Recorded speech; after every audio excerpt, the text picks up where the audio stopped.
കേരളത്തിന് പുറത്തുള്ള വിവിധ സംസ്ഥാനങ്ങളിൽ കഴിയുന്ന മലയാളികളായിട്ടുള്ളവർക്ക് തിരിച്ചുവരവ്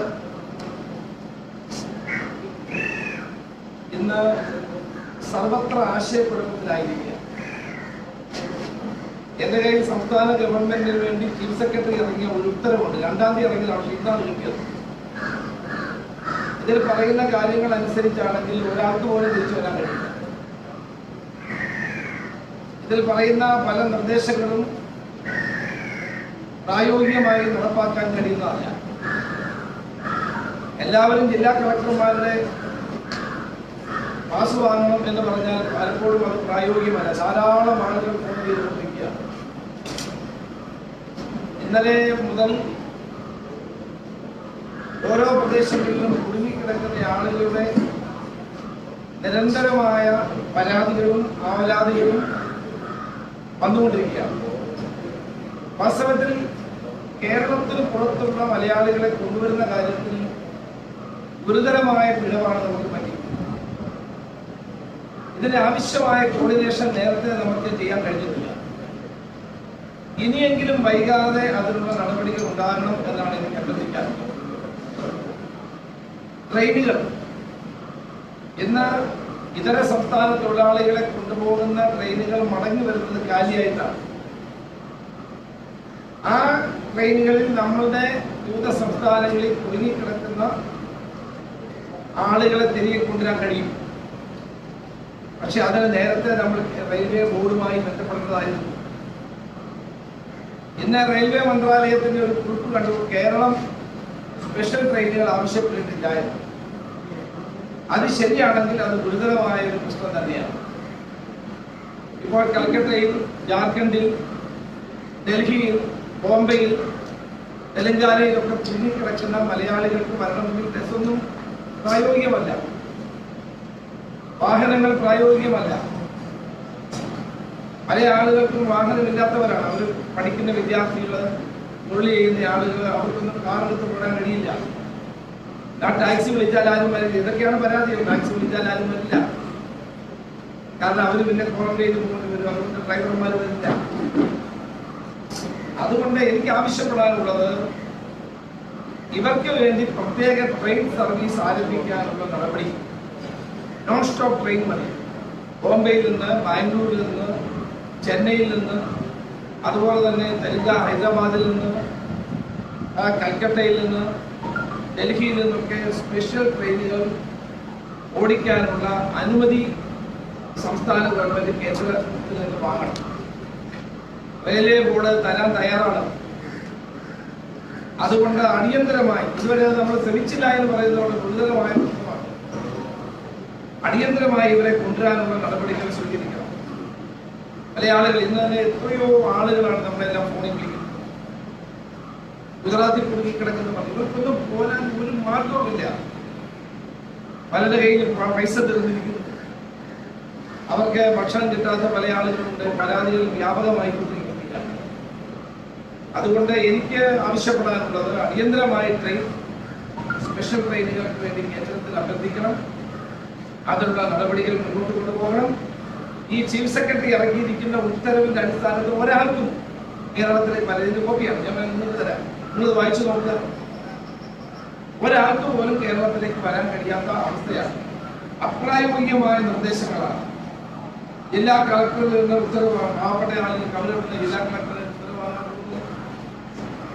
അതുപോലെ തന്നെ 2 സംസ്ഥാനങ്ങളുണ്ടെങ്കിൽ 2 സംസ്ഥാനത്തെ കളക്ടർമാരുടെ ഇത് വാങ്ങണം. ഇത് മാത്രമല്ല, ഇതുപോലെയുള്ള ധാരാളം നിബന്ധനകളാണ് ഈ സർക്കുലറിൽ പറഞ്ഞിട്ടുള്ളത്. ഇത് അതിനിടയ്ക്ക് പറയുന്നു പാസ് ആവശ്യമില്ലെന്ന് പറയും. ആര് പറയുന്നതാണ് വിശ്വസിക്കുന്നതെന്ന് അറിയില്ല. ഇപ്പൊ കേരളത്തിൽ തന്നെ വലിയ തോതിലുള്ള ആശയക്കുഴപ്പമാണ്. സോണുകൾ തിരിച്ചതിൽ ആളുകൾക്ക് ആശയക്കുഴപ്പം നിലനിൽക്കില്ല. അതിനുള്ള നിബന്ധനകളുടെ കാര്യത്തിൽ ആശയക്കുഴപ്പം നിലനിൽക്കില്ല. ഇപ്പൊ ജില്ലയിൽ നിന്ന്, ഒരു ജില്ലയിൽ നിന്ന് മറ്റൊരു ജില്ലയിലേക്ക് ആളുകൾ പോകാൻ കളക്ടർമാരുടെ അനുവാദം വാങ്ങിക്കൊണ്ട് പോകുക എന്ന് പറയുന്നത് പ്രായോഗികമല്ല. പല ആളുകൾ ഇന്നിപ്പോ KC ജോസഫ് MLA അദ്ദേഹത്തിന് സ്വന്തം നിയോജക മണ്ഡലത്തിലേക്ക് പോകാൻ ഒരാഴ്ചയായിട്ട് ആവശ്യപ്പെടുന്നു. ഇരിക്കൂറിലേക്ക് പോകാൻ അനുവാദം കൊടുത്തില്ല. ഇന്നിപ്പോൾ അദ്ദേഹം അനുവാദം ഇല്ലാതെ തന്നെ പോയിരിക്കുക. വഴിയിൽ അറസ്റ്റ് ചെയ്യുന്നതാണ് സ്പീക്കറെ വിളിച്ചു പറഞ്ഞു. മുഖ്യമന്ത്രിയുടെ ഓഫീസിൽ ഒരു അപ്പൊ ഒരു ജില്ലയിൽ വെട്ടിക്കിടക്കുന്ന ഒരാളിനെ കൊണ്ടുവരാൻ പോകണമെങ്കിൽ ഡ്രൈവർ മാത്രം പോയാൽ മതി. സ്ത്രീകളാണെങ്കിൽ എങ്ങനെ ഡ്രൈവർ മാത്രമായിട്ട് പോയി? അപ്പൊ പ്രായോഗികമായി ഇതൊന്നും പരിശോധിക്കാതെയാണ് ഇതുപോലുള്ള ഉത്തരവുകൾ ഇറക്കിയിട്ടുള്ളത്. വലിയ പരാതിയാണ് ഈ കാര്യത്തിൽ. ജില്ലകളിൽ നിന്ന് മറ്റു ജില്ലകളിലേക്ക് പോകാൻ ആളുകൾക്ക് കുറെ കൂടി ഇളവ് നൽകേണ്ടത് ആവശ്യമാണ്. ഇന്നലെ ഞാൻ ചീഫ് സെക്രട്ടറിയോട് ഈ കാര്യം സംസാരിച്ചു. ആദ്യം ചെയ്യുന്നത് ഓരോ ജില്ലകളിൽ, തിരുവനന്തപുരത്തുള്ള ആളുകൾ എറണാകുളത്ത് കുടിക്കണം, എറണാകുളത്തുള്ള ആളുകൾ കോഴിക്കോട് കുടിക്കണം, അങ്ങനെയുള്ള ആളുകളെയാണ് ആദ്യം കൊണ്ടുവരുന്നത്.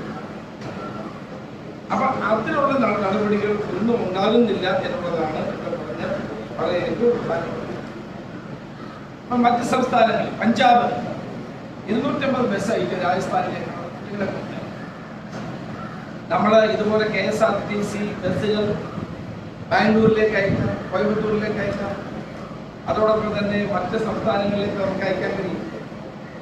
ട്രെയിൻ കിട്ടാത്ത സ്ഥലങ്ങളിൽ KSRTC ബസ് ഉപയോഗിക്കണം. അപ്പൊ പറയുന്ന ചെക്ക് പോസ്റ്റ് വന്നു കഴിഞ്ഞാൽ പിന്നെ തന്നെ പൊക്കണം. ചെക്ക് പോസ്റ്റിന് ഇപ്പുറത്ത് ചെക്ക് പോസ്റ്റ് ഇല്ലല്ലോ. ചെക്ക് പോസ്റ്റിന് തിരുവാളയാണ് ചെക്ക് പോസ്റ്റ് കൊണ്ടുണ്ടായിരുന്ന സ്ഥലത്താണ്. ആ അതിർത്തിയിൽ വന്നു കഴിഞ്ഞാൽ അവർ തരുന്ന വാഹനം വിട്ടേച്ച് പിന്നെ അവർ സ്വന്തമായിട്ട് പോകണം. എത്ര പേർക്ക് നമുക്ക് മെയിലയക്കുകയും ഫോണിലൂടെ ആവശ്യപ്പെടുകയും ചെയ്യാണ് വാഹനം അറിയിക്കുക. അപ്പോൾ അതിനു വേണ്ടി KSRTC ബസ് എന്തുകൊണ്ട് ഉപയോഗിച്ചുകൂടാ? 5 കേന്ദ്രങ്ങളാണ് നമ്മുടെ അതിർത്തികളുള്ളത്. ഈ 5 സ്ഥലങ്ങളിൽ 1 മുത്തങ്ങ, 2 കാസർഗോഡിന്റെ അതിർത്തി, 3 വാളയാർ, അതോടൊപ്പം തന്നെ ഈ നമ്മുടെ നാഗർകോവിൽ, പിന്നെ ഇവിടെ പുനലൂരിന്റെ ഭാഗമുണ്ട്. ഈ 5 സ്ഥലങ്ങളിലേക്കും പ്രത്യേക KSRTC ബസ് അറേഞ്ച് ചെയ്താൽ ആളുകൾക്ക് പോകാനുള്ള സൗകര്യം. ഇതിൽ യാതൊരു അറേഞ്ച്മെന്റും ഇവർ ചെയ്തിട്ടില്ല എന്നുള്ളത് ദുഃഖകരമായ കാര്യം. അതുകൊണ്ട് മാതൃസംസ്ഥാനത്തേക്ക് മടങ്ങി വരുന്നവർ പാലിക്കേണ്ട നടപടിക്രമങ്ങൾ അടിയന്തരമായി പരിഷ്കരിക്കണം. പ്രായോഗികമായ ബുദ്ധിമുട്ടുകൾ കണക്കിലെടുത്തുകൊണ്ട് അതിൽ മാറ്റം വരുത്താൻ ഗവൺമെന്റ് തയ്യാറാകണമെന്ന് ഞാൻ അഭ്യർത്ഥിക്കുകയാണ്. അതുപോലെ പ്രവാസികളെ കൊണ്ടുവരുന്ന കാര്യത്തിൽ കേന്ദ്ര ഗവൺമെന്റ് എടുത്തിരിക്കുന്ന നയം അങ്ങേയറ്റത്തെ പ്രതിഷേധമാണ്. എന്നാൽ ഇവിടെ വരാൻ ആഗ്രഹിക്കുന്ന മുഴുവൻ ആളുകൾക്കും സ്വന്തം രാജ്യത്തേക്ക് വരാനുള്ള സൗകര്യം, അത് ആഗ്രഹിക്കുന്ന എല്ലാവരെയും കൊണ്ടുവരണം. തീർച്ചയായിട്ടും അതിന് പ്രയോറിറ്റി തീരുമാനിച്ചോട്ടെ, അതിനൊന്നും ആർക്കും എതിർപ്പില്ല. അത് വിസ കാലാവധി കഴിഞ്ഞവർ മാത്രമല്ല, ഗർഭിണികൾ, മാരകമായ അസുഖമുള്ള ആളുകൾ, പ്രായം ചെന്നവർ അടങ്ങുന്ന അവർക്ക് മുൻഗണന കൊടുക്കണം. പക്ഷെ മറ്റുള്ളവരെ കൊണ്ടുവരികയില്ല എന്ന നിലപാട് ശരിയാണ്. അപ്പൊ കേന്ദ്ര ഗവൺമെന്റ് ആ കാര്യത്തിൽ കുറെ കൂടി ഉദാരമായ സമീപനം സ്വീകരിക്കണമെന്നാണ് എനിക്ക് അഭ്യർത്ഥിക്കാറുള്ളത്. ഇന്നലെ മുഖ്യമന്ത്രി വളരെ വിചിത്രമായ ചില വാദങ്ങളാണ് നാം മുന്നോട്ട് കണ്ട പരിപാടിയിലൂടെ പറഞ്ഞത്. നമുക്കെല്ലാവർക്കും അറിയാവുന്നതുപോലെ ഈ സംസ്ഥാനത്ത് ദോർത്തും അഴിമതിയും വ്യാപകമാണ്. അതിനെയെല്ലാം ന്യായീകരിക്കുന്ന നിലപാടാണ് മുഖ്യമന്ത്രി ഇന്നലെ സ്വീകരിച്ചത്. ഓരോ ദിവസവും ദൂരത്ത് നടന്നുകൊണ്ടിരിക്കുകയാണ്. എന്റെ കയ്യിൽ ഒരു ഗവൺമെന്റ് ഉത്തരവാണ്. കിഫ്ബിയിൽ ഇതിലേക്കുള്ള റിക്രൂട്ട്മെന്റ് നോട്ടിഫിക്കേഷന്റെ കോപ്പിയാണ് നിങ്ങൾക്ക് തരാം. അതിൽ മണിക്കൂറിൽ ഏറ്റവും ഒടുവിലത്തേതാണ് ഈ കിഫ്ബിയുടെ നിയമനവുമായി ബന്ധപ്പെട്ട ഈ റിക്രൂട്ട്മെന്റിന് വേണ്ടിയിട്ടുള്ള പരസ്യം. 10,000 രൂപ ദിവസ വേതനത്തിൽ നിയമനം നടത്താറുണ്ട്. ഇവിടെ കേട്ടിട്ടുണ്ടോ 10,000 രൂപ ദിവസ വേതനം? ഇതിനേക്കാൾ വലിയ ദൂരം എവിടെയാണുള്ളത്? അപ്പോൾ ഏറ്റവും വലിയ സാമ്പത്തിക പ്രതിസന്ധി സംസ്ഥാനം നേരിടുന്ന സന്ദർഭത്തിൽ 10,000 രൂപ ദിവസക്കൂലിക്ക് ആളുകളെ നിയമിക്കുന്ന വേണ്ടിയിട്ടുള്ള നടപടികളുമായിട്ട് കിഫ്ബിയിൽ മുഴുവൻ അഴിമതിയാണ്, കിഫ്ബിയിൽ മുഴുവൻ ദൂർത്താണ്. ഞങ്ങളെ പറഞ്ഞിട്ടൊന്നും ഒരു നടക്കുന്നത് ഇന്ന് ഓഡിറ്റ് പോലുമില്ല. അതുകൊണ്ട് എന്തുമാകാമെന്നുള്ള നിലയിലാണ് കിഫ്ബി ഇപ്പോൾ പ്രവർത്തിച്ചുകൊണ്ടിരിക്കുന്നത്. ഇവിടെ ഇന്നലെ ബഹുമാനപ്പെട്ട മുഖ്യമന്ത്രി ഹെലികോപ്റ്റർ വാങ്ങിയതിനെ ന്യായീകരിച്ചു. 1,70,00,000 രൂപ പ്രതിമാസം വാടക കൊടുത്താണ് കേരളം ഇപ്പോൾ ഹെലികോപ്റ്റർ ഇവിടേക്ക് പണ്ടത്ത് അത് ഹെലികോപ്റ്റർ വന്നിട്ട് എന്തൊക്കെ ഒരു മാസം എല്ലാവരും അറിഞ്ഞെന്ന് എനിക്കറിയില്ല. അന്ന് വന്ന ശേഷം അവരുടെ പൈലറ്റും മറ്റ് ബന്ധപ്പെട്ട ആളുകൾ ക്വാറന്റൈനിൽ പോയിരിക്കുകയായിരുന്നു. ഇപ്പൊ അത് ഏതായാലും ഇവിടെ വന്ന് കിടപ്പുണ്ട്. ഉപയോഗിച്ചാലും ഉപയോഗിച്ചില്ലെങ്കിലും 1,70,00,000 രൂപ നമ്മൾ മാസം കൊടുക്കേണ്ടതാണ്. അപ്പോൾ ഇതാണ് ഒരു അടിയന്തര ആവശ്യം സംസ്ഥാനത്തിന്. മുഖ്യമന്ത്രി പറഞ്ഞ എല്ലാ സംസ്ഥാനങ്ങൾക്കും പ്ലെയിൻ ഉണ്ട്, ഹെലികോപ്റ്റർ. എല്ലാ സംസ്ഥാനങ്ങൾക്കും ഒന്നുമില്ല. വലിയ വലിയ സംസ്ഥാനങ്ങൾ, ഉത്തർപ്രദേശ്, മധ്യപ്രദേശ്, അങ്ങനെയൊക്കെയുള്ള വലിയ സംസ്ഥാനങ്ങൾ, ബീഹാർ, അവർക്കൊക്കെ പ്ലെയിൻ ഉണ്ട്. മറ്റു സ്ഥലങ്ങളൊക്കെ കർണാടകത്തിൽ പോലും പ്ലെയിൻ ഉണ്ട്. അവരെല്ലാം വാടകയ്ക്ക് എടുക്കാം, അത്യാവശ്യം സന്ദർഭങ്ങളിൽ വാടകയ്ക്ക്. സംസ്ഥാന ഗവൺമെന്റിന് ഒരു അത്യാവശ്യം വന്നു, മുഖ്യമന്ത്രിക്ക് ഒരു അടിയന്തര യാത്ര നടത്തണം, അല്ലെങ്കിൽ സുരക്ഷ ആവശ്യത്തിന് വേണ്ടി ഒരു ഹെലികോപ്റ്റർ വാടകയ്ക്ക് എടുക്കുക. അപ്പൊ അതിന് പകരം ഉപയോഗിച്ചാലും ഉപയോഗിച്ചില്ലെങ്കിലും 1,70,00,000 രൂപ മാസം തോറും ചെലവഴിക്കാനുള്ള എന്ത് അടിയന്തര സാഹചര്യമാണ് കേരളത്തിൽ? മുഖ്യമന്ത്രിയുടെ ആ ന്യായീകരണം ജനങ്ങൾക്ക് മനസ്സിലാക്കാറുണ്ട്. കേരളം ഒരു ചെറിയ സംസ്ഥാനം, 4 ജില്ലകളുള്ള ചെറിയൊരു സംസ്ഥാനം. ഇവിടെ ഇങ്ങനെ ഒരു ഹെലികോപ്റ്റർ സർവീസിന്റെ അടിയന്തര ആവശ്യം എന്താണ് എന്ന് ഞങ്ങൾക്ക് ആർക്കും എത്ര ആലോചിച്ചിട്ട് മനസ്സിലാകും. പിന്നെ അദ്ദേഹം പറഞ്ഞു ഉപദേശകർക്ക് ശമ്പളം കൊടുത്തു. അത് അദ്ദേഹം പറഞ്ഞത് വസ്തുതകൾക്ക് വിരുദ്ധമാണ്. ഉപദേശകർക്ക് ശമ്പളം വാങ്ങിക്കുന്നവരുണ്ട്, പേരുകളൊന്നും ഞാൻ പറയുന്നില്ല, ശരിയല്ല. ഉപദേശകന്മാർ ശമ്പളം വാങ്ങിക്കുന്നുണ്ട്. ആ ശമ്പളം നമ്മുടെ ഖജനാവിലെ പണം ഉപയോഗിച്ചുകൊണ്ട് തന്നെയാണ് അവർക്ക് ശമ്പളം നൽകുന്നത്. CM-ന്റെ ഓഫീസിനെ നമുക്ക് എടുത്ത് നോക്കാം. 6 ഉപദേശകർ, 58 പോലീസുകാരാണ് മുഖ്യമന്ത്രിയുടെ ഓഫീസിൽ, മുഖ്യമന്ത്രിക്ക് വേണ്ടി മാത്രം. വീട്ടിലൊന്നുമില്ല, ഓഫീസിൽ. സോഷ്യൽ മീഡിയയ്ക്ക് വേണ്ടി ഒരു 9 പേർ. ഈ 58 പോലീസുകാർ ഡൽഹിയിൽ വേറെ പോലീസുകാരുണ്ട്. സോഷ്യൽ മീഡിയയ്ക്ക് 54,000 രൂപ ശമ്പളത്തിൽ അണ്ടർ സെക്രട്ടറി റാങ്കിൽ ശമ്പളം വാങ്ങിക്കുന്ന 9 പേരെ നിയമിച്ചു. നാം മുന്നോട്ടുന്നൊരു പരിപാടി നടന്നു. കഴിഞ്ഞ ഗവൺമെന്റിൽ ഉമ്മൻചാണ്ടി സുതാര്യ കേരളം എന്നൊരു പരിപാടി നടത്തി. അതിനു മുമ്പ് CK നയനാർ മുഖ്യമന്ത്രിയായ കാലത്ത് അദ്ദേഹവും ഇതുപോലെ ആളുകളെ ചോദ്യങ്ങൾ ചോദിക്കാം എന്നൊരു പരിപാടി നടത്തി. അവരാരും രാഷ്ട്രീയമോ മറ്റു കാര്യങ്ങളോ പ്രതിപക്ഷത്തെ വിമർശിക്കുന്നതിനോ വേണ്ടി ആ വേദി ഉപയോഗിച്ചു. സുതാര്യ കേരളത്തിൽ ബഹുമാനായ ശ്രീ ഉമ്മൻചാണ്ടി പരിഹാരം നേടേണ്ട കാര്യങ്ങൾക്ക് മറുപടി പറയും. ആളുകളുടെ ചോദ്യം വരും. അത് PRDയും CDറ്റും കൂടെയാണ് തയ്യാറാക്കുന്നത്. ആ പ്രശ്നപരിഹാരത്തിന് വേണ്ടിയായിരുന്നു ആ ഫോറം അന്നത്തെ മുഖ്യമന്ത്രി ഉമ്മൻചാണ്ടി ഉപയോഗിച്ചത്. എന്നാൽ ഇന്ന് എന്തിനു വേണ്ടിയിട്ടാണ് ഈ നാം മുന്നോട്ട് പരിപാടി? ഇത് നരേന്ദ്രമോദിയുടെ മൻ കി ബാത്തിന്റെ ഒരു ദൃശ്യാവിഷ്കരണം. പ്രത്യേകിച്ച് ഒരു പ്രയോജനവും ജനങ്ങൾക്ക് കിട്ടാത്തതുണ്ട്. മാത്രവുമല്ല, അത് കൈരളിയുടെ വേണ്ടി അത് കൊടുത്ത് അവരാണ് ഈ പരിപാടി തയ്യാറാക്കുന്നത്.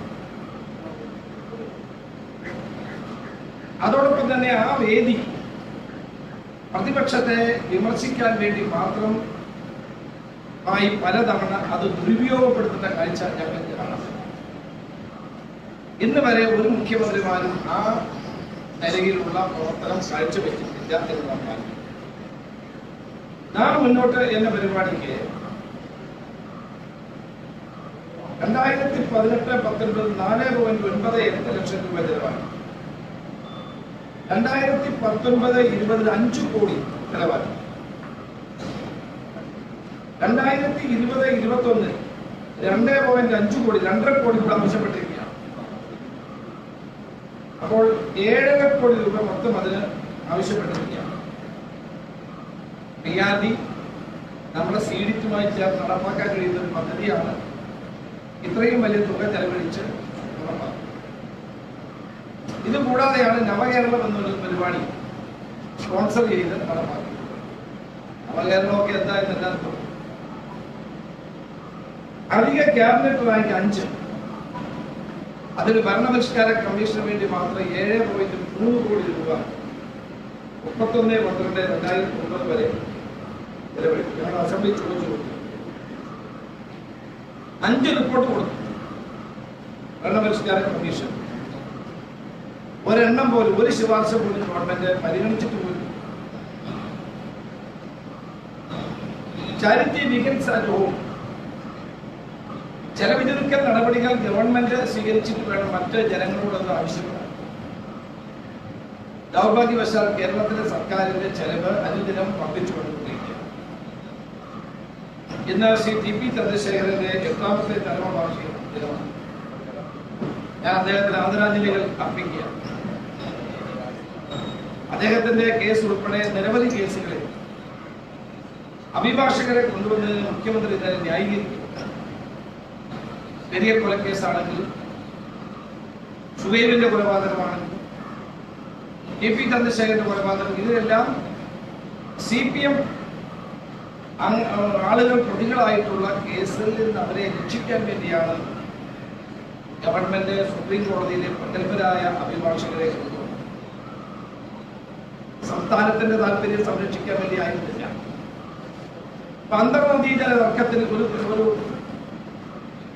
സുപ്രീം കോടതിയിലെ പ്രഗത്ഭരായ അഭിഭാഷകരെ കൊണ്ടുവന്നാൽ നമുക്ക് മനസ്സിലാവും സംസ്ഥാന താല്പര്യത്തിന്റെ സംരക്ഷണത്തിന് വേണ്ടിയാണെന്ന് മനസ്സിലാവും.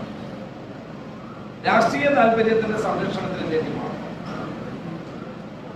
സ്വന്തം പാർട്ടിക്കാർ കൊലപാതകികളായിട്ടുള്ള കേസുകളിലെ പ്രതികളെ രക്ഷിക്കാൻ സംസ്ഥാന ഖജനാവിന്റെ പണം ചെലവഴിക്കുന്ന ഈ നടപടി ഒരു ഗവൺമെന്റ് കാലത്ത് ഉണ്ടായിരുന്നു. മുഖ്യമന്ത്രി പറഞ്ഞു പണ്ട് ഇതൊക്കെ നടക്കുന്നതാണ്. പണ്ട് പല ഗവൺമെന്റുകളും ചെയ്തിട്ടുള്ളത് സംസ്ഥാന താല്പര്യങ്ങൾ സംരക്ഷിക്കാൻ വേണ്ടി പ്രസക്തമായ കേസുകൾ വരുമ്പോൾ അതിന് അഭിഭാഷകരെ എൻഗേജ് ചെയ്യുക എന്നുള്ളതാണ്. ഏറ്റവും അവസാനം സ്പ്രിംഗർ കേസിൽ ബോംബെയിൽ നിന്നൊരു അഭിഭാഷകയെ കൊണ്ടുവരുന്നതിന് ലക്ഷങ്ങൾ ചെലവഴിച്ചു. അപ്പോൾ ഗവൺമെന്റ് ചെയ്യുന്നത് പാർട്ടി താല്പര്യം സംരക്ഷിക്കുക എന്നുള്ള ലക്ഷ്യത്തോടുകൂടി ഖജനാവിലെ പണം ചെലവഴിക്കുക എന്നുള്ളതാണ്. അതുകൊണ്ട് ജനങ്ങൾക്ക് എന്ത് പ്രയോജനമാണ്? അപ്പൊ ഏകപക്ഷീയമായ തീരുമാനങ്ങൾ, ആ തീരുമാനങ്ങളെ പ്രതിപക്ഷം വിമർശിച്ചാൽ പ്രതിപക്ഷത്തെ വിമർശിക്കുക എന്നുള്ളതാണ് മുഖ്യമന്ത്രിയുടെ സമീപനം. ഞാൻ ചോദിക്കട്ടെ, ഈ കോവിഡ് പാക്കേജുമായി ബന്ധപ്പെട്ട 20,000 കോടി രൂപയുടെ ഒരു പാക്കേജ് ഇപ്പൊ മുഖ്യമന്ത്രി ആ പാക്കേജിനെ പറ്റി കിട്ടുന്നില്ലല്ലോ. ഏറ്റവും വലിയ തട്ടിപ്പായിരുന്നു.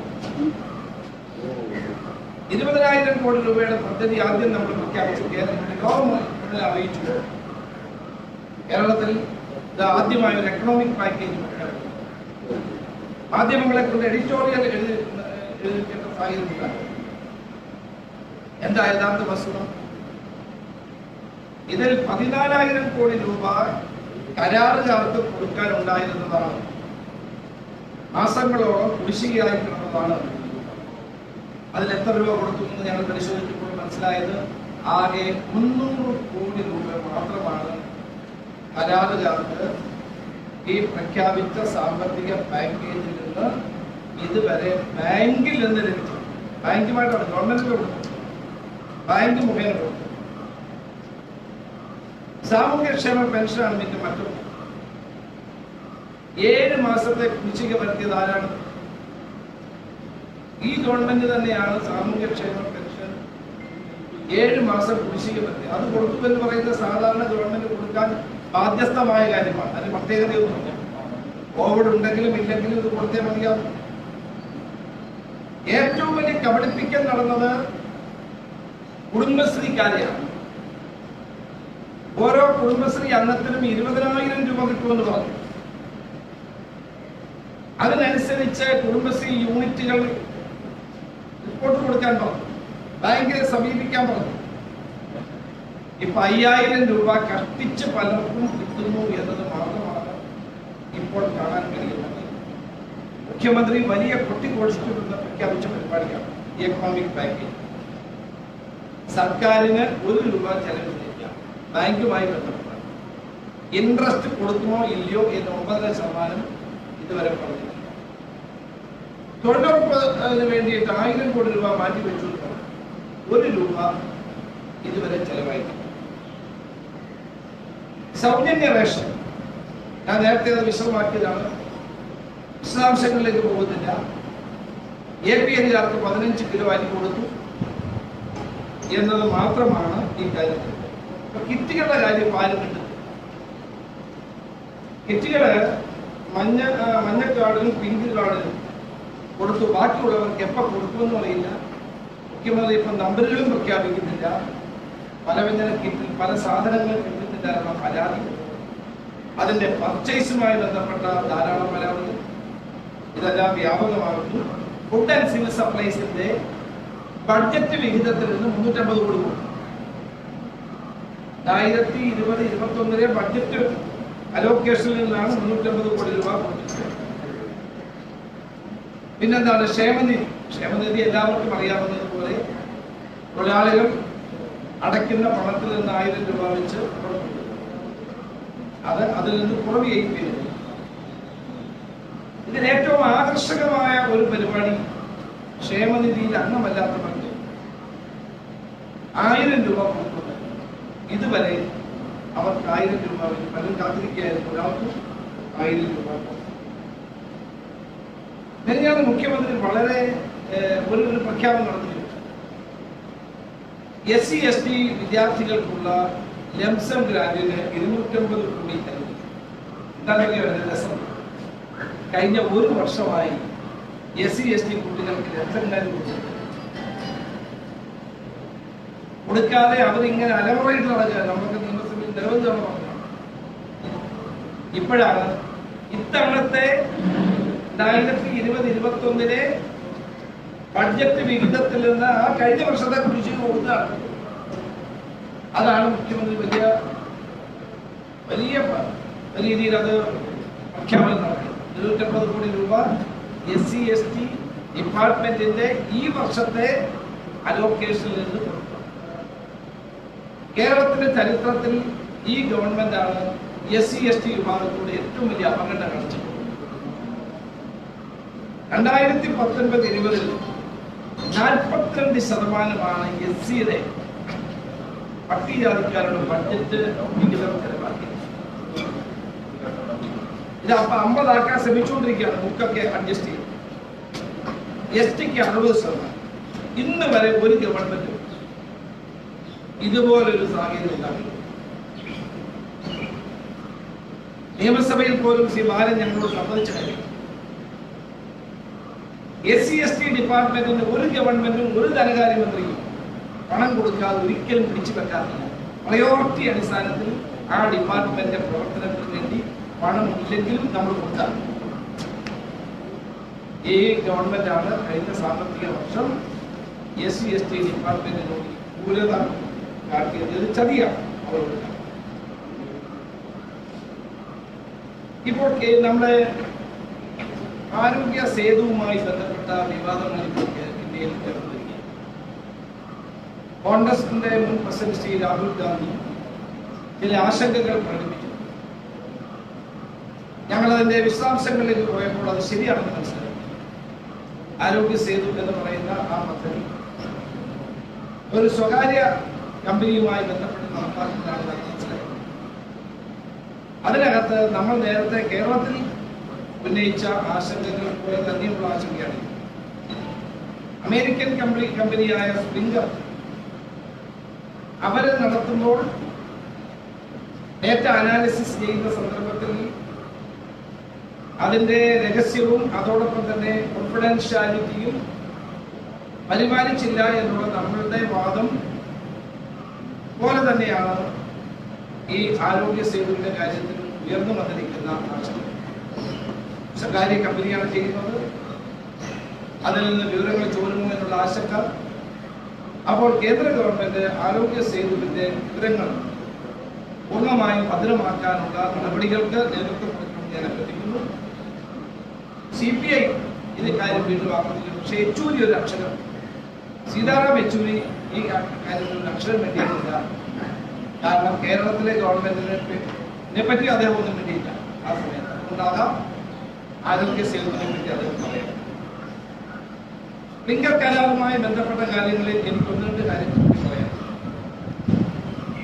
ബഹുമാനപ്പെട്ട ഹൈക്കോടതിയുടെ വിധിയുടെ അടിസ്ഥാനത്തിൽ ഇതുവരെ ഒരു ഉത്തരവും IT ഡിപ്പാർട്ട്മെന്റ് ഇറക്കിയിട്ടില്ല എന്നാണ് എനിക്ക് മനസ്സിലായത്. തെറ്റാണെങ്കിൽ IT സെക്രട്ടറിക്ക് തിരുത്താം, മുഖ്യമന്ത്രിക്ക് തിരുത്താം. ഹൈക്കോടതി വിധി നടപ്പാക്കാൻ എന്ത് നടപടി ഗവൺമെന്റ് സ്വീകരിക്കും? ഡേറ്റ അനോണിമസ് ചെയ്യാൻ, ഡേറ്റ വ്യക്തിയുടെ പേര്, അഡ്രസ്, ഫോൺ നമ്പർ എന്നിവ അനോണിമസ് ചെയ്യാനുള്ള നടപടികൾ സ്വീകരിച്ചു. ലിങ്കർ കമ്പനിയുടെ കയ്യിൽ നിന്ന് നേരത്തെ സ്വീകരിച്ച ഡേറ്റ തിരികെ വാങ്ങിയോ? പ്രവാസികളുടെ ഡേറ്റ ഇതേ കമ്പനിക്ക് തന്നെയാണോ ഇപ്പോഴും ഗവൺമെന്റ് കൊടുക്കുന്നത്? ഈ കാര്യങ്ങൾ സർക്കാർ മുഖ്യമന്ത്രി വ്യക്തമാണ്. ഇപ്പൊ നോർക്കയിലാണ് ഇപ്പോൾ പ്രവാസികൾ പേരുകൾ രജിസ്റ്റർ ചെയ്തത്. വാസ്തവത്തിൽ അത് തയ്യാറാക്കുന്നത് അവിടെയുള്ള ഒരു ഉദ്യോഗസ്ഥനാണ്, പേര് പറയുന്നത്. വളരെ ഫലപ്രദമായിട്ട് അത് ചെയ്യുന്നു.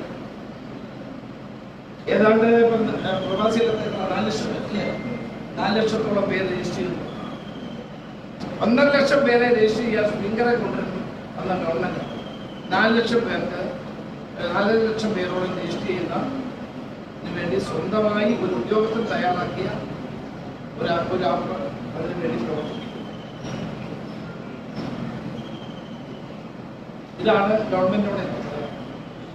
അതോടൊപ്പം തന്നെ ഈ മാസം കൂടി ഫ്രീ റേഷൻ തുടരണം എന്ന് ഗവൺമെന്റിനോട്. കാരണം ആളുകൾക്ക് വലിയ തോതിലുള്ള പരാതികൾ, ജോലി ചെയ്ത് ശമ്പളം കിട്ടാത്ത അവസ്ഥ, ഡെയിലി വേജസ് ഉൾപ്പെടെയുള്ള ആളുകൾ. അപ്പോൾ അവർക്ക് ഈ മാസം കൂടി സൗജന്യ റേഷൻ. അതുപോലെയാണ് ഈ കോവിഡ് കാലത്ത് ഞങ്ങൾ കഴിയുന്നത്രയും സമരം നമ്മൾ ഒഴിവാക്കുകയാണ്. അടിയന്തരമായി വേണ്ടി വന്ന 1-2 കണ്ടെത്തൽ മാത്രമാണ് ചെയ്യുന്നത്. അതിന് ശ്രീ അടൂർ അദ്ദേഹം ലോയേഴ്സ് കോൺഗ്രസ് നെടുമങ്ങാട് നടത്തിയ ഒരു പരിപാടിയിൽ പങ്കെടുത്ത് കിറ്റ് വിതരണം. അദ്ദേഹത്തിന്റെ പേര് ഡീൻ കുര്യാക്കോസ് ഇടുക്കിയിലെ ആളുകളുടെ പ്രശ്നങ്ങൾ, ആരോഗ്യ ഡിപ്പാർട്ട്മെന്റുമായി ബന്ധപ്പെട്ട പ്രശ്നങ്ങൾ, ലാബ് തുടങ്ങണമെന്ന ആവശ്യം ഉന്നയിച്ചുകൊണ്ട് അവിടെ സത്യാഗ്രഹം മാനദണ്ഡങ്ങൾ പാലിച്ചാണ് അദ്ദേഹത്തിന്റെ പേരിൽ കേസ്, ശബരിനാഥന്റെ പേരിൽ കേസ്. ആവർത്തിച്ചിട്ട് നിങ്ങളൊക്കെ ചോദിച്ചിട്ടും കേരളത്തിലെ മുഖ്യമന്ത്രി കടകംപള്ളി സുരേന്ദ്രൻ എന്ന മന്ത്രിക്ക് നേരെ ഒരു കേസ് രജിസ്റ്റർ ചെയ്യാൻ തയ്യാറായിട്ടുണ്ട്. അപ്പൊ ഇത് രാഷ്ട്രീയമായ പലപോക്കലാണ്. അതിനെ ഒരിക്കലും അംഗീകരിക്കാൻ സാധ്യമല്ല എന്ന് കൂടി ഞാൻ പറയാൻ ആഗ്രഹിക്കുന്നു. സർക്കാരിനെ സംബന്ധിച്ചിടത്തോളം ഞങ്ങൾ നേരത്തെ ആവശ്യപ്പെട്ടതുപോലെ കേന്ദ്ര ഗവൺമെന്റ് കഴിഞ്ഞ ഏകദേശം 1.5 മാസത്തെ വരുമാനം ഇന്ത്യയിലെ എല്ലാ സംസ്ഥാനങ്ങളിലും. അതുകൊണ്ട് തന്നെ കിട്ടാനുള്ള GST കുടിശ്ശിക സംസ്ഥാന ഗവൺമെന്റ് നൽകണം. അതുപോലെ തന്നെ കോവിഡ് കാലത്ത് നടപടികൾക്ക് വേണ്ടി ഗവൺമെന്റ് സ്വീകരിച്ച കാര്യങ്ങൾ അതിനുവേണ്ടി ഗവൺമെന്റിന് ഗ്രാന്റ് എന്നുള്ള നിലയിൽ കേന്ദ്ര ഗവൺമെന്റ് പണം അനുവദിക്കുന്നത്. കേരളത്തിൽ ഇന്ന് ധനകാര്യമന്ത്രി പറയുന്ന സാമ്പത്തിക പ്രശ്നങ്ങൾ 1.5 മാസത്തെ നമുക്ക് മനസ്സിലാക്കും, കാരണം വരുമാനമൊന്നും. പക്ഷെ അതിനു മുമ്പും നമ്മുടെ സംസ്ഥാനത്തിന്റെ സ്ഥിതി സാമ്പത്തിക തകർച്ചയായിരുന്നു. കെടുകാര്യസ്ഥതയും അഴിമതിയും നികുതി പിരിവില്ലായ്മയും ധനകാര്യ മാനേജ്മെന്റിലെ ഗുരുതരമായ പാളിച്ചയുമായിരുന്നു സംസ്ഥാനത്ത് ഈ ഒരു സാമ്പത്തിക പ്രതിസന്ധി വരാൻ. നമ്മുടെ ലാസ്റ്റ് ക്വാർട്ടറിൽ, കഴിഞ്ഞ സാമ്പത്തിക വർഷത്തിന്റെ ലാസ്റ്റ് ക്വാർട്ടറിൽ പോലും 5000 രൂപയുടെ ബില്ല് പോലും മാറുന്നില്ലായിരുന്നു. ട്രഷറി വെർച്വലി ക്ലോസ്ഡ് ആയിരുന്നു. അപ്പൊ ഈ 1.5 മാസത്തെ വരുമാനം ഇല്ലാതെ വന്ന സാഹചര്യം ഇല്ലെങ്കിൽ പോലും നമ്മുടെ സ്ഥിതി മോശം. ഇതുകൂടി വരുമ്പോൾ അതുകൊണ്ട് എല്ലാ സംസ്ഥാനങ്ങളിലും ആവശ്യമായ സാമ്പത്തിക സഹായം നൽകണമെന്ന് ആവശ്യപ്പെട്ടു പ്രധാനമന്ത്രിക്ക് ഞാൻ ഇന്ന്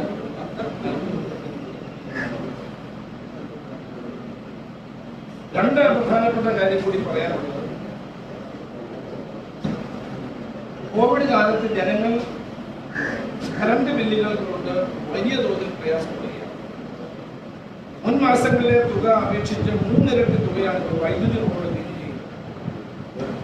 ജനങ്ങൾ വീട്ടിൽ തന്നെ ഇരിക്കുമ്പോൾ വൈദ്യുതി ഉപയോഗം കൂടും. അപ്പോൾ സ്ലാബ് മാറി എന്ന ന്യായം ഉപയോഗിച്ച് യൂണിറ്റ് റേറ്റ് കൂട്ടി വൈദ്യുതി ബോർഡ് കൊലച്ചതിയാണ് ചെയ്തത്. അതുകൊണ്ട് അത് പിൻവലിക്കണം. മുൻ മാസങ്ങളിലെ ബില്ല് തുക തന്നെ ഈടാക്കാൻ ബോർഡ് നിർദ്ദേശിക്കണം. അല്ലെങ്കിൽ എന്തെങ്കിലും ഒരു പരിഹാരം ഈ കാര്യത്തിൽ ഉണ്ടാക്കണമെന്ന് കൂടി ഞാൻ ആവശ്യപ്പെടുന്നു.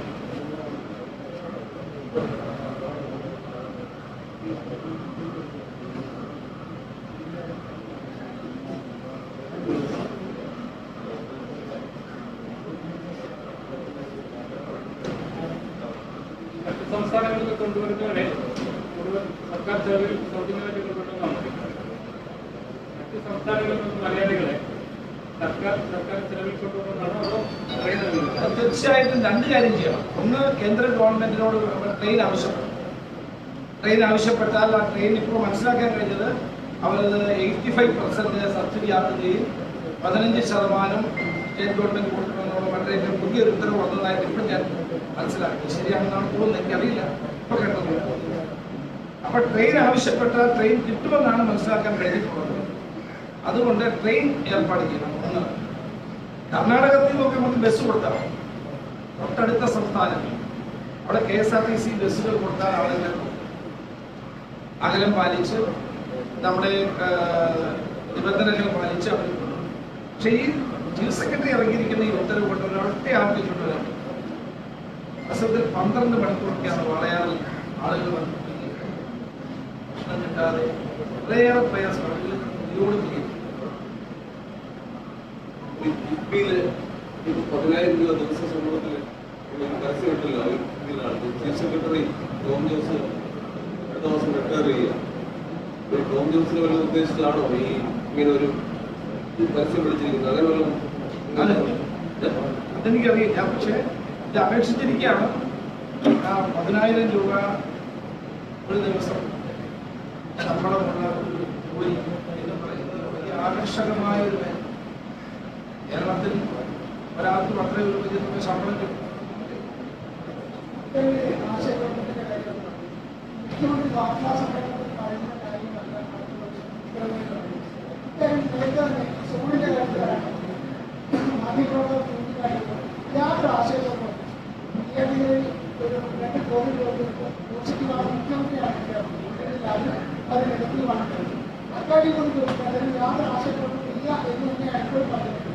മൊത്തം ആശയപ്പെടുപ്പാണ്. നിങ്ങൾക്ക് ഇത് കോപ്പി തരാം. മൊത്തം ആശയപ്പെടുപ്പാണ്. ആളുകൾ വലിയ തോതിലുള്ള പരിഭ്രാന്തിയാണ്. ഇത് ഒന്നാമത് ഈ പുറത്തിറക്കിയിരിക്കുന്ന ഓർഡർ അനുസരിച്ച് ഒരാൾക്കും ഇങ്ങോട്ട് വരാൻ വലിയ പാടാണ്. ഒരു കളക്ടറേറ്റിൽ നിന്നും പാസ് കിട്ടുന്നില്ലെന്നാണ് ആളുകളുടെ പരാതി. ഹൈദരാബാദ്, ഇവിടെയുള്ള തെലങ്കാന, പല സ്ഥലങ്ങളിൽ ആളുകൾ വിളിച്ചു പറയുന്നതാണ്. ജാർഖണ്ഡ്, ബീഹാർ, ഒരാൾക്കും പാസ് അത് വരണമോ?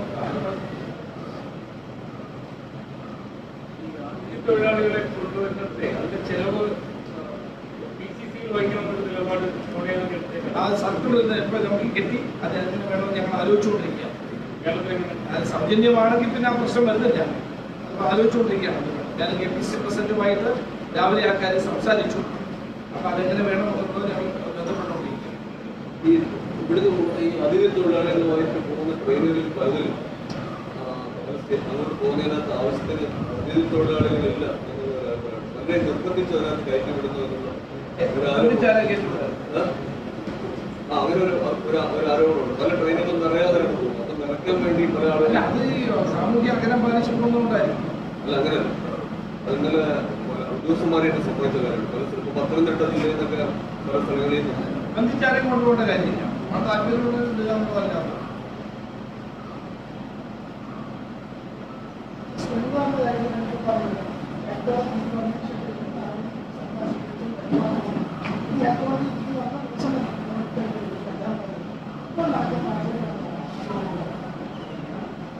അല്ല, അത് ഹൈക്കോടതി വിധി അനുസരിച്ച് ഗവൺമെന്റ് മുന്നോട്ട് പോകാൻ പറ്റുള്ളൂ. ഇല്ലെങ്കിൽ നമ്മൾ കോടതി കൊടുക്കേണ്ടത് തോട്ട വിഷയമാണ് ചെയ്തത്. അതുകൊണ്ടാണ് ഞാൻ ഇത്രയും ചോദ്യങ്ങൾ ചോദിച്ചത്. എന്തെല്ലാം ചെയ്തു എന്ന് അവർ പറയാം. അല്ലെങ്കിൽ അത് കോടതി നമുക്ക് പറയേണ്ടി വരും.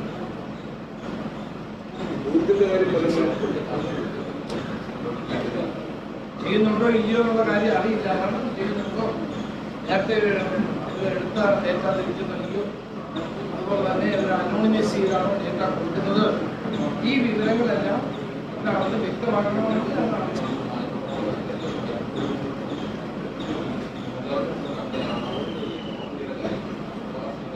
എന്നും ആളുകൾ പറയുന്നത്.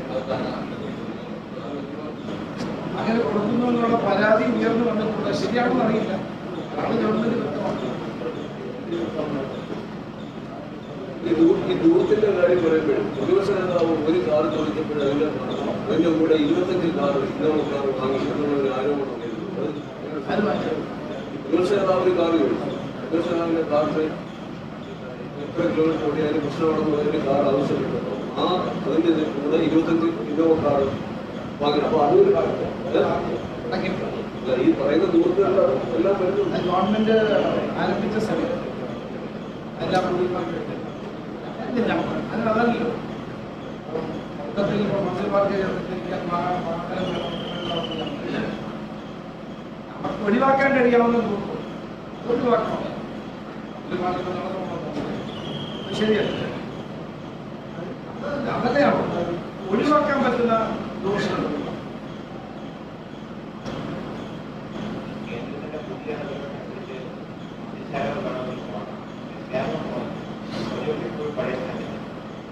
അതെല്ലാം ഗവൺമെന്റ് തീരുമാനിക്കേണ്ട കാര്യം.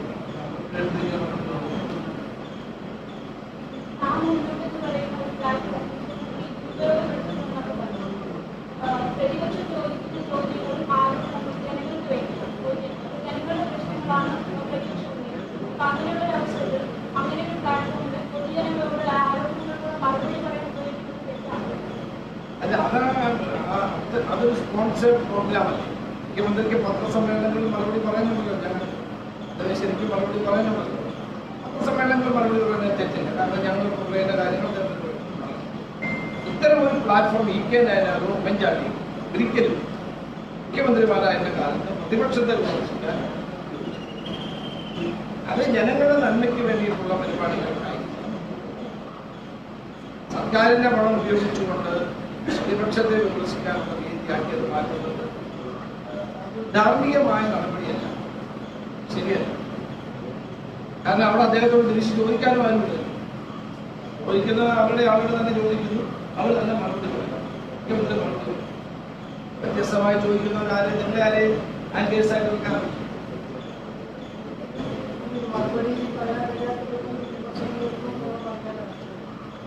അതല്ല. ആ പ്ലാറ്റ്ഫോം അദ്ദേഹമാണ് അത് തുടങ്ങിയത്.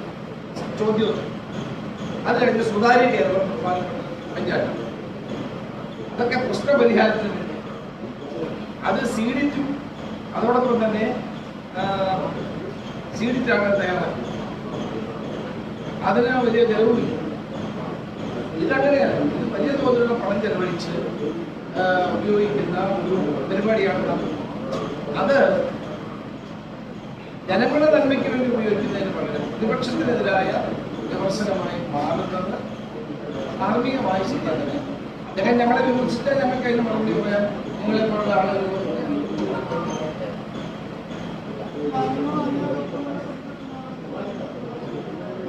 ഒരിക്കലും മുഖ്യമന്ത്രി വിമർശിക്കുന്നതിനെ അതേ രീതിയിൽ തന്നെ വിമർശിക്കാൻ കേരളത്തിലെ പ്രതിപക്ഷത്തിന് കഴിയും. ഞങ്ങളത് ചെയ്തുകൊണ്ടിരിക്കുകയാണ്.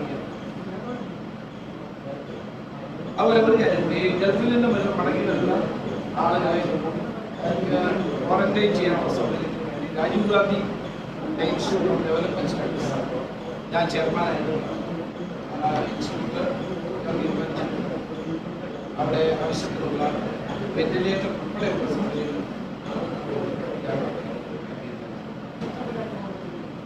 അത് ഒരു ഫ്ലോർ മുകളിൽ ഞങ്ങൾ 2 ഫ്ലോറാണ്. 10-600 പേര് എത്തിയാൽ കഴിയും. 16 പേർക്ക് വെന്റിലേറ്റർ സൗകര്യം കൂടി ഉണ്ടാകും. അത് ഹൈദരാബാദിലുള്ള ഒരു യൂണിവേഴ്സിറ്റിയായിട്ട് ബന്ധപ്പെട്ട സെന്ററായിട്ട് അത് ഞങ്ങളുടെ മുഖ്യമന്ത്രി ഗവൺമെന്റിനെ അറിയിച്ചിട്ടുണ്ട്. നെയ്യാർഡാമിലുള്ള രാജീവ് ഇൻസ്റ്റിറ്റ്യൂട്ട് ഓഫ് ഡെവലപ്മെന്റ്